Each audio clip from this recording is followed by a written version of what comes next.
주일 대예배 설교. 이때를 위함이 아닌지 누가 알겠느냐. 하나님 말씀 에스더 4장 13에서 16절. 설교 제목 죽으면 죽으리이다. 조국의 위기 앞에 선 성도의 사명.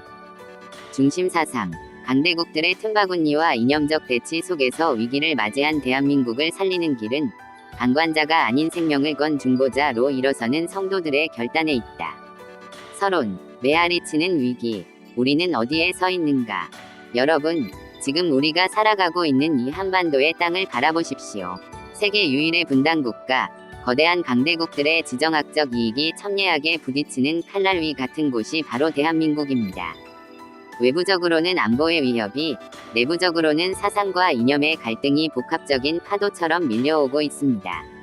많은 이들이 나라를 걱정하며 한탄합니다. 이 나라가 어디로 가려나? 미중러일의 틈바구니에서 살아남을 수 있을까? 그러나 오늘 성경은 우리에게 묻습니다. 국가의 위기 앞에서 예수 그리스도의 피로 구원받은 교회와 성도는 지금 무엇을 하고 있느냐는 질문입니다. 오늘 우리가 만날 성경의 인물 에스더는 지금 우리 대한민국이 처한 상황보다 훨씬 더 절망적이고 잔인한 민족 절멸의 위기 앞에 서 있었습니다. 페르시아라는 거대한 제국의 권력자 하만의 음모로 인해 하룻밤 사이에 온 유다 민족이 학살당할 위기에 처한 것입니다. 오늘 이 드라마틱한 역전의 사건을 통해 이 시대 대한민국을 향한 하나님의 세미한 음성을 듣기를 축원합니다. 본론, 위기를 역전시키는 세 가지 결단. 1. 안일함의 궁궐에서 깨어나라. 방관자의 죄를 회개하십시오. 유다 민족 전체가 죽임당할 위기에 처했을 때 에스더는 안전하고 화려한 페르시아의 왕궁 깊은 곳에 있었습니다. 어쩌면 에스더는 침묵하면 자신만은 살아남을 수 있을 것이라 생각했을지도 모릅니다. 그때 영적 멘토였던 모르드게가 왕궁의 벽을 깨부수듯 엄중한 경고를 보냅니다. 너는 왕궁에 있으니 모든 유다인 중에 홀로 목숨을 건지리라 생각하지 말라. 이때에 네가 만일 잠잠하여 말이 없으면 유다인은 다른 데로 말미암아 노임과 구원을 얻으려니와 너와 내 아버지 집은 멸망하리라. 에스더 4시 13분 14a. 오늘날 대한민국의 교회와 성도들이 처한 모습은 아닙니까? 남한으나 하나만을 경제적으로 풍요롭고 우리 가정만 평안하고 우리 교회만 문제없으면 나라의 영적 최전선이 무너지든 이념으로 갈라져 피를 흘리든 상관없다는 영적 안일함에 빠져 있지는 않습니까? 국가의 위기 앞에 나 하나쯤이야 하는 침묵은 중립이 아니라 방관입니다. 하나님은 오늘 우리에게 영적 안일함의 궁궐에서 깨어나 조국의 아픔을 내 아픔으로 껴안으라고 말씀하십니다. 2. 이때를 위한 사명을 발견하라. 지정학적 위치와 이념의 자리는 사명의 자리입니다. 모르드게는 에스더의 가슴에 불을 지르는 한마디를 던집니다. 네가 왕후의 자리를 얻은 것이 이때를 위함이 아닌지 누가 알겠느냐. 에스더 4시 14분 뒤. 에스더가 수많은 경쟁자를 뚫고 페르시아의 왕후가 된 것은 단지 개인의 부귀영화나 가문이 영광을 위해서가 아니었습니다. 바로 이때 민족이 가장 처절한 죽음의 위기에 처한 바로 그 타이밍에 민족을 구원하는 방파제가 되라고 하나님이 심어두신 신이 한 수였습니다. 사랑하는 여러분, 왜 하나님께서 우리를 이 다사다난한 한반도 땅에 이 치열한 사상과 이념의 대치국면 속에 태어나 살게 하셨겠습니까? 왜 수많은 나라 중 이 대한민국의 교회를 세우셨겠습니까? 강대국에 둘러싸인 이 지형적 한계, 무신론과 자유민주주의가 칼날처럼 맞부딪히는 이 이념의 위치는 저주가 아닙니다. 사명의 자리입니다. 이 나라를 지켜내어 마지막 시대의 세계 열방을 향해 복음을 들고 나갈 제사장 나라로 삼으시려는 이때를 위함입니다. 우리가 처한 위기의 자리가 곧 사명의 자리임을 깨달으시기 바랍니다. 3. 죽으면 죽으리이다. 위 기도로 정면 돌파하라. 애국의 완성은 목숨을 건 기도입니다. 사명을 깨달은 에스더는 마침내 눈물을 닦고 두 주먹을 쥐며 사자의 기상을 바랍니다.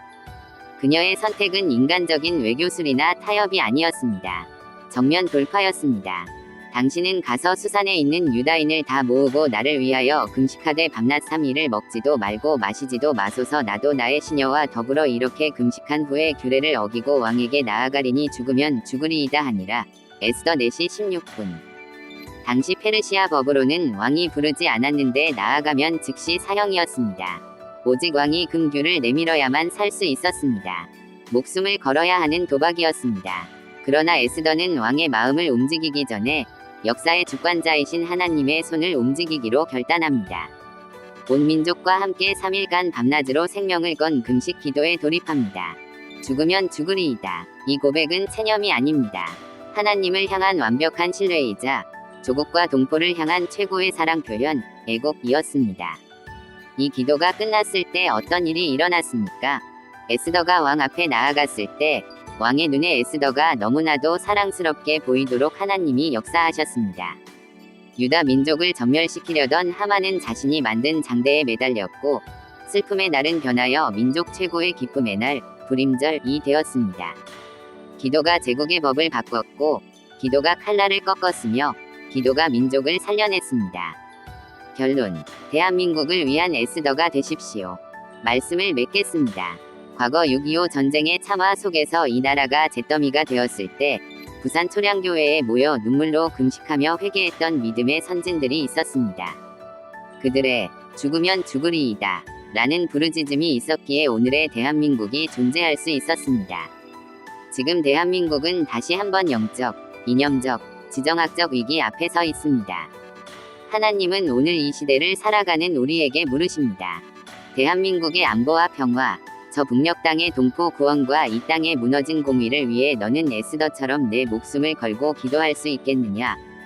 사랑하는 여러분, 아니람의 자리에서 일어납시다.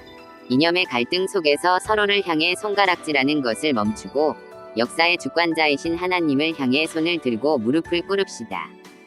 우리가 죽으면 죽으리이다 라는 각오로 이 나라와 민족의 위기를 짊어지고 기도의 제단으로 나아갈 때 하나님께서는 한반도를 둘러싼 어둠의 진영을 무너뜨리시고 이 땅의 진정한 복음 통일과 평화의 새 아침을 허락하실 줄 믿습니다. 이번 한 주간 대한민국의 파수꾼이 되어 에스더의 심정으로 조국을 가슴에 품고 부르짖는 위대한 애국의 성도들이 되시기를 주님의 이름으로 간절히 축원합니다.